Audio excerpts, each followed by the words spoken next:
Well, good morning. Thank you, Senator Lee. Thank you, Senator Heinrich. Grateful to have the opportunity. Thank you for your leadership on this committee. And I do want to begin with gratitude, as I always do, with a special thank you to my friends, Senator Hoeven, Senator Kramer, not just for their kind words this morning, but their incredible service to the country and to North Dakota over their lifetimes.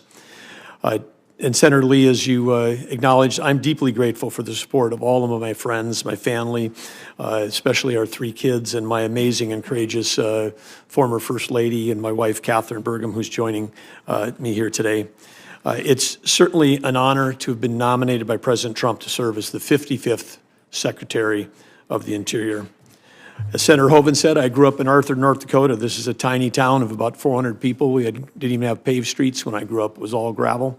And it was 400 if you counted everybody that was also staying in the Good Samaritan home. That's how we got to 400.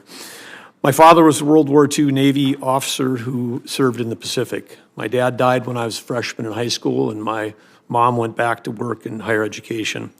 I was blessed to learn from them about service, about leadership, about sacrifice, and certainly from both of them about a love of the outdoors. Growing up, I worked in our family's grain elevator. Every job I had all the way through junior high through the end of college was one that required showering at the end of the day, not the beginning of the day.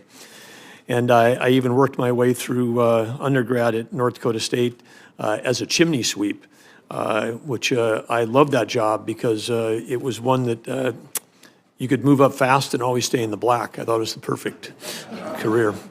After grad school, as John mentioned, I had an opportunity to go directly from undergrad to Stanford for an MBA. And then later I was working in Chicago. I saw my first Apple II computer.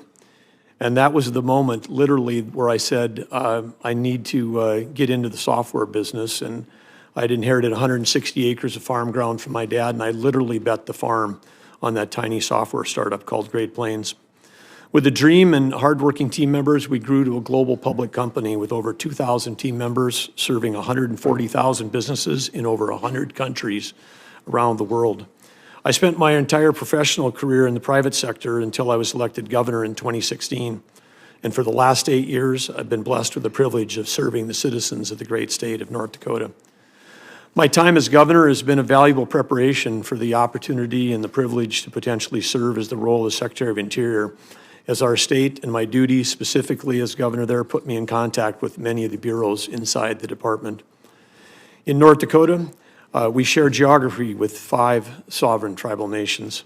State and tribal relationships in North Dakota have sometimes been challenged, but the current partnership is historically strong because we prioritize tribal engagement through mutual respect, open communication, collaboration, and a sincere willingness to listen. I'm grateful for the many tribal nations, both in and outside North Dakota, for expressing their support for my nomination.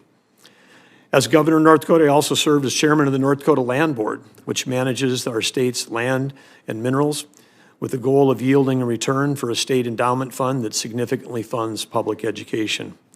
I chaired the North Dakota Industrial Commission, which oversees 16 agencies that are related to a variety of things, including energy research, the state's geologic resources, energy production, and transmission.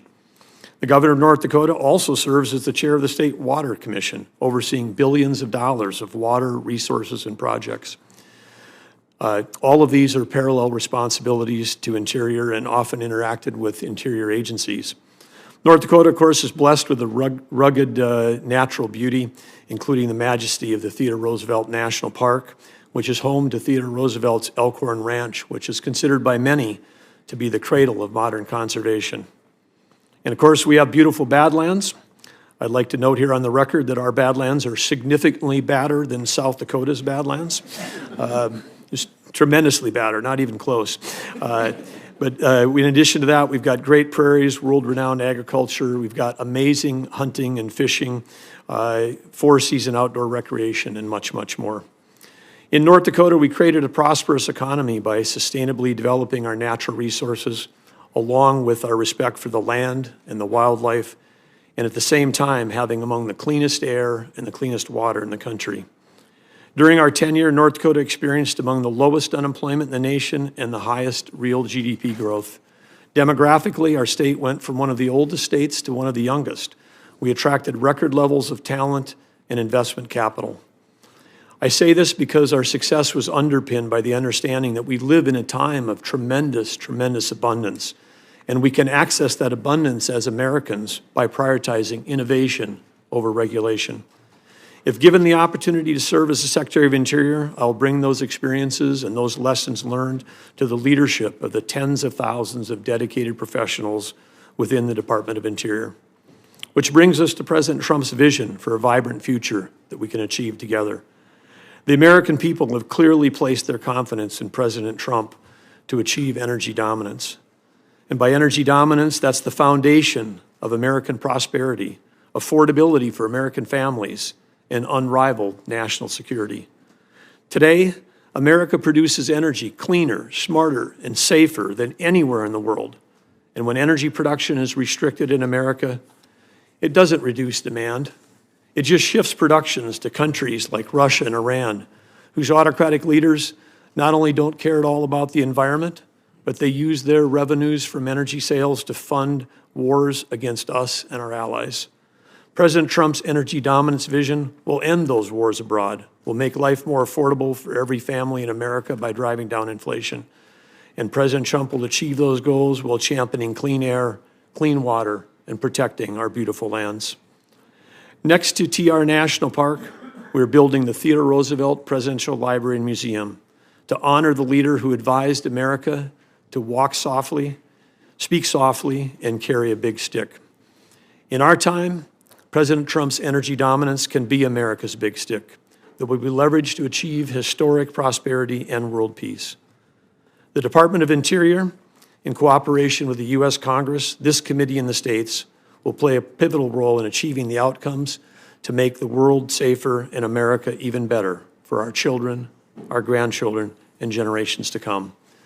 I thank you for inviting me here today and look forward to your questions and our discussion.